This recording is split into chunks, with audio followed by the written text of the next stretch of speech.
नमस्कार मंडळी, आपल्या चॅनलवर तुमचं खूप खूप स्वागत। आज आपण बनवणार आहोत एक परिपूर्ण गावरान थाळी, ती चक्क चुलीवर।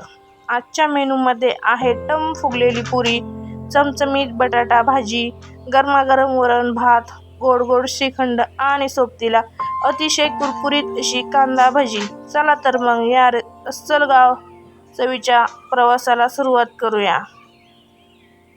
सगळ्यात आधी मी वरण, बटाट्याची भाजी आणि कांदा भजी यामध्ये घालण्यासाठी हिरवी चटणी बनवत आहे। त्यासाठी मी इथे 2 लसूण सोलून घेतलेला आहे। आता मिक्सरच्या भांड्यामध्ये तो लसूण, 4-5 हिरव्या मिरच्या, थोडी कोथिंबीर घालून हे आपण ओबडधोबड वाटून घेणार आहोत। आता आपली इथे चटणी मस्त तयार झालेली आहे। आता आपण वरण शिजायला टाकूया।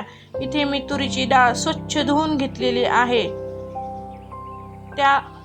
त्याचबरोबर इथे चुलीवरती एक कढईमध्ये थोडं 1 ते 2 ग्लास पाणी टाकून ते गरम करण्यास ठेवून देऊया।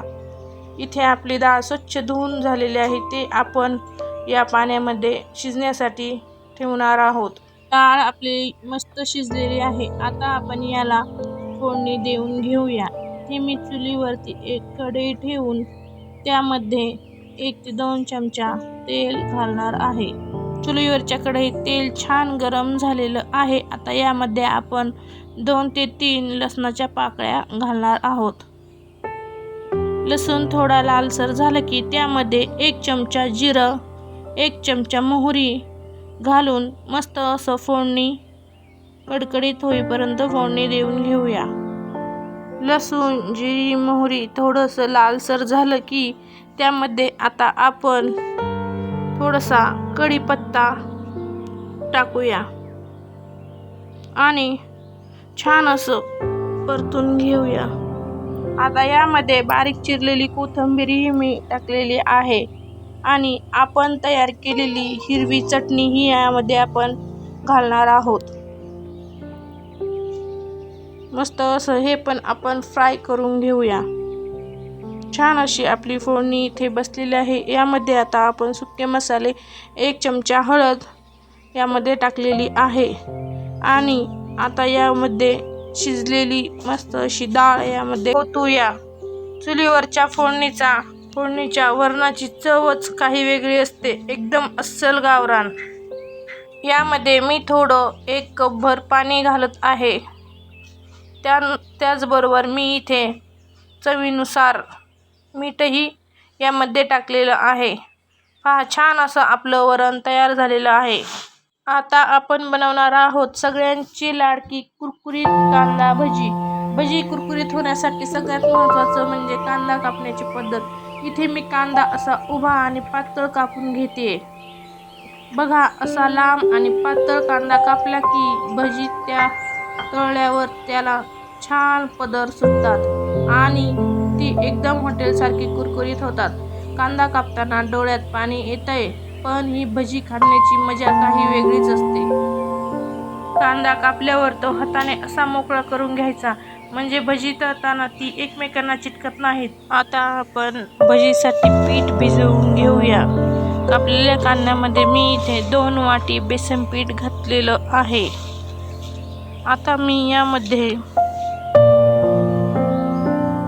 यामध्ये 1 चमचा हळद ही टाकलेली आहे। त्याचबरोबर चवीनुसार मी यामध्ये मीठही टाकणार आहे आणि त्याबरोबर आपण तयार केलेली हिरवी चटणी ही यामध्ये मी घातलेली आहे। पहा, किती छान मस्त असं आपलं पीठ तयार होणार आहे। आता यामध्ये मी थोडासा ओवाही असा किस करून घालणार आहे आणि यामध्ये अगदी थोडं 2 ते 3 चमचे पाणी आपण घालून हे पीठ भिजवून घेणार आहोत। पाणी न टाकताही आपण हे पीठ भिजवू शकतो, पण त्यासाठी कांदा कापले की त्यामध्ये मीठ घातले जाते, पण माझ्या लक्षात नाही राहिल्यामुळं मी नंतर पाणी घालून मला हे पीठ मळावं लागलेलं आहे। पहा, आपलं पीठ आता तयार आहे। सोडा न वापरता सुद्धा ही भजी एकदम कुरकुरीत आणि हॉटेलसारखी होतात. आता आपलं पीठ एकदम तयार झालेलं आहे.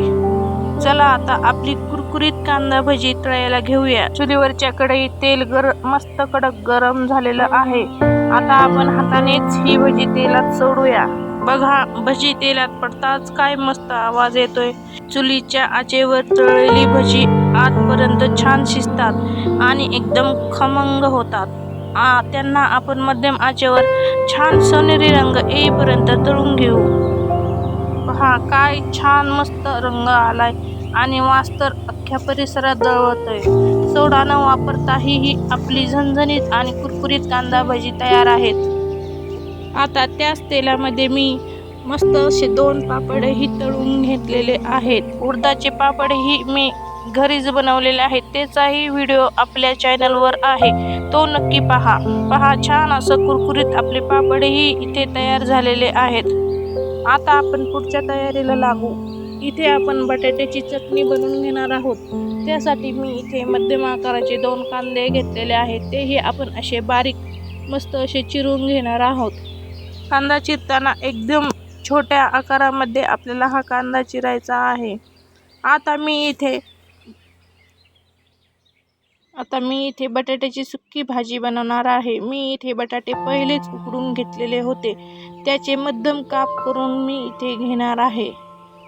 चुलीवरच्या भाजीला जी एक वेगळा स्मोकी फ्लेवर आणि चव येते ती कशालाच येत नाही. इथे मी छोट्याले काप करून घेतलेले आहेत. कढईमध्ये तेल छान गरम झाले. आता त्यात टाकूया मस्त असा आपण चिरलेला कांदा. तो आपण सोनेरी रंग येईपर्यंत परतून घेणार आहोत. आपला कांदा छान असा परतून झालेला आहे. आता यामध्ये मी 1 चमचा जिरा, 1 चमचा मोहरी आणि 1 चमचा हळद घालत आहे. तेही आपण छान असं परतून घेणार आहोत. त्याबरोबरच इथे चिरलेली कोथिंबीरही मी यामध्ये घातलेली आहे आणि त्यानुसार आपण जो वाटण तयार केले होते हिरवी चटणी, तेही मी यामध्ये टाकत आहे. आता हे मस्त आपण एकजीव करून घेऊया आणि त्याबरोबरच इथे आता यामध्ये आपण उकडलेला बटाटाही यामध्ये घालणार आहोत. आता छान असं आपण ह्याला एकजीव करून घेऊया. यामध्ये थोडा मी कढीपत्ताही घातलेला आहे आणि यामध्ये चवीनुसार आपण मीठही घातलेलं आहे. आता छान सगळं एकत्र करून घेऊया. आता आपली इथे मस्त अशी बटाट्याची चटणी तयार आहे. आता वळूया आपल्या थाळीतल्या सगळ्यात महत्त्वाच्या भागाकडे, ते म्हणजे गरमागरम पुऱ्या. पुरी लाटताना एक महत्त्वाची टीप म्हणजे पुरी जास्त पातळ नको आणि जाडही नको. ती मध्यम लाटायची, म्हणजे ती तेलात टाकल्यावर टम फुगते. पुरी लाटताना मी पिठाचा वापर न करता थोडं तेल लावून लाटते, जेणेकरून आपलं तळण्याचं तेल खराब होणार नाही. ही आपली पुरी दोन्ही बाजूने छान सोनेरी रंग येईपर्यंत तळून घेऊया. चुलीच्या आचेवर तळलेली पुरी अजिबात तेलकट होत नाही आणि छान खुसखुशीत राहते. बघा, पुरी तेलात टाकल्या कशी छान फुगतीये. काय मस्त रंग आलाय. अशी टम फुगलेली पुरी आणि सोबतीला बटाटा भाजी, मग काय जेवणाची मजा कशी येते. इथे आपण सगळ्या पुऱ्या अशाच तळून घेणार आहोत. मी भात आणि श्रीखंड आधीच करून घेतलेलं होतं. तर मंडळी, कशी वाटली तुम्हाला आजची ही अस्सल गावरान थाळी. चुलीवरचं भात, वरण भात, चमचमत बटाटा भाजी, कुरकुरीत कांदा भजी, झणझणीत चटणी सोबतच टम फुगलेली पुरी आणि थंड थंड श्रीखंड. हा बेत बघून कोणाच्याही तोंडाला पाणी सुटेल. तुम्ही सुद्धा हा बेत घरी नक्की प्रतिक्रिया मला कमेंटमध्ये कळवायला विसरू नका. जर तुम्हाला आजचा हा माझा प्रयत्न आणि ही रेसिपी आवडली असेल तर व्हिडिओला लाईक करा आणि तुमच्या मित्रमैत्रिणींसोबत शेअर करा. अशा साध्या, सोप्या आणि गावरान रेसिपी पाहण्यासाठी आपल्या चॅनलला नक्की सबस्क्राईब करा आणि शेजारील घंटीचं बटन दाबा, म्हणजे माझा पुढचा व्हिडिओचं नोटिफिकेशन तुम्हाला सगळ्यात आधी मिळेल. चला तर मग पुन्हा भेटूया अशाच एका चविष्ट रेसिपीसोबत. तोपर्यंत धन्यवाद आणि आनंदी राहा.